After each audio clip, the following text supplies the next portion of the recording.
walang power.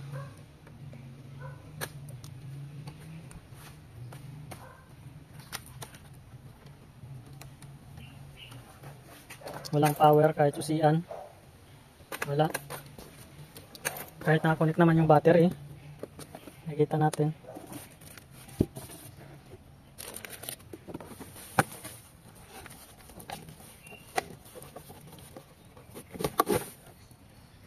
Yan siya mga boss, nakakonect yung battery. Pero walang power. So hindi natin mapapandar yan. Kahit i-kick natin,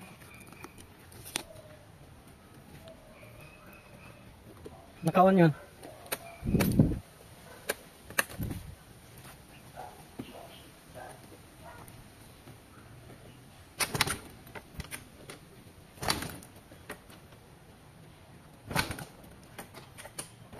Walang lumalabas. Walang display.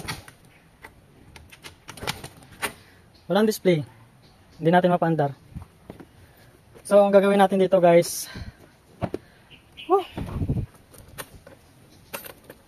so posibleng na drain. Posibleng na drain yung battery natin.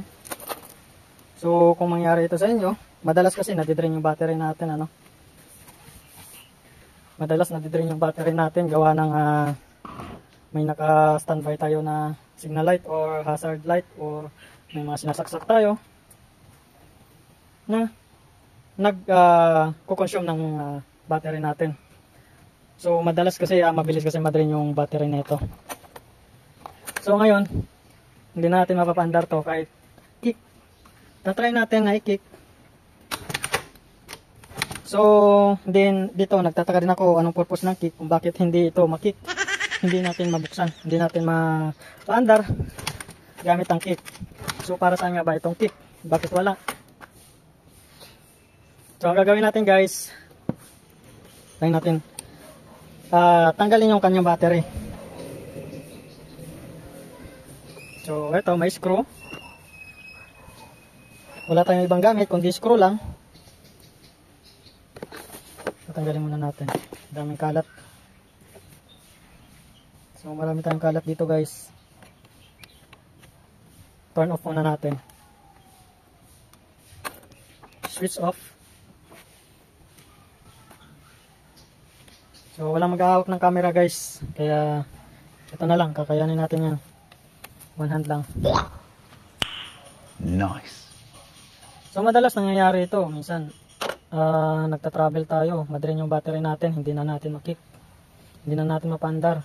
Kailangan pa natin tumakbo sa mga shop. So ito, sana makatulong ito. Mga basic lang ito.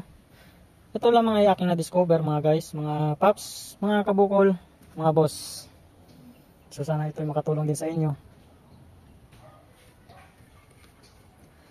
So ayun, nakatanggal na yung isang battery, yung isang connection ng battery. So ngayon, try natin ipandarin. Hindi na natin kailangan siyang i-charge. Hindi na natin kailangan i-charge mga boss, ano? Yun lang gagawin natin. Ito, na-experience ko na kaya sinishare ko ito sa inyo. Sana makatulong din ito. So ang gagawin natin, i-kick ulit natin. Switch on. So yan, wala nang hindi na nakakonect yung battery niyan. Nakita natin dito.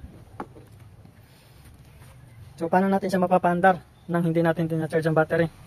Dahil hindi rin natin siya mapandar sa kick. So ngayon, ang ginawa natin, tinanggal natin, ulitin natin tinanggal itong battery.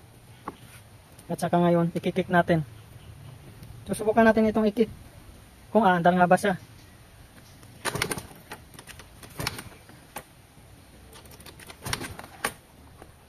So hindi pa rin umandar. What the fuck? Ang gagawin natin ay tatanggalin pa rin natin yung isang terminal ng positive terminal.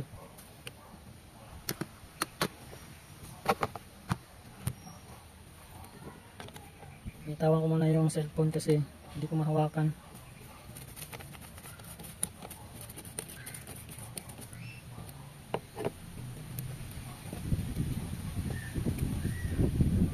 Ito na mga boss, balik ko lang kasi baka matanggal yung, baka malaglag yung tornilyo niya.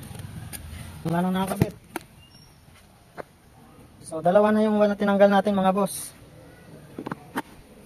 Ano na kayong mangyayari dito? Hindi natin mai-charge to. Wala tayong charger. Naka-on. Naka-switch off lahat ng switch. Click ulit natin. So ayan guys, umandar. Isang himala. So ngayon na-discover natin na ang Gravis ay aandar sa kick kung walang battery. Tama. Actual nyo po yung nakita. Wala pong cut yun. So ganun nga ang nangyayari mga boss.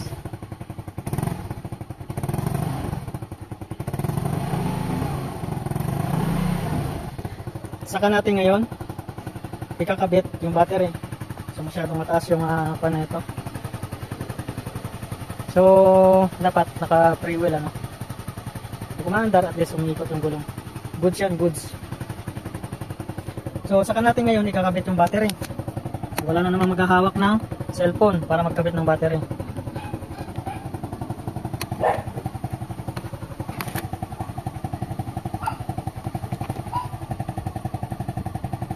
So okay na muna ito. Standby lang mga boss. Ito walang cut. Itong ginagawa natin video is walang cut. So ikakabit na natin yung battery. Ikakabit natin ang battery para ito ay mag-charge.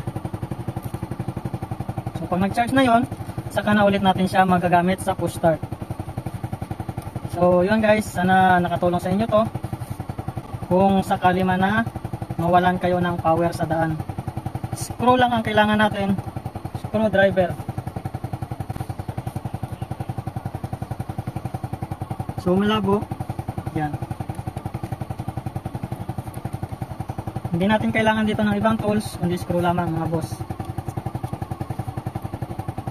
Madalas ito yung sakit ni Gravis ano. Yung na siguro nadidrain. Madalas ganun. Mabilis makadrain yung battery. Hindi ko rin alam pero sa 2 years, more than 2 years ko siyang ginagamit is good pa rin naman sa akin. Sige, Gravis natin mga boss. Satisfied user Gravis. Ito lang yung mga nadidiscovers ko sa kanya. Kaya sinishare ko sa inyo mga boss. Sana ito makatulong sa inyo lahat mga Gravis user. So yun lamang mga boss.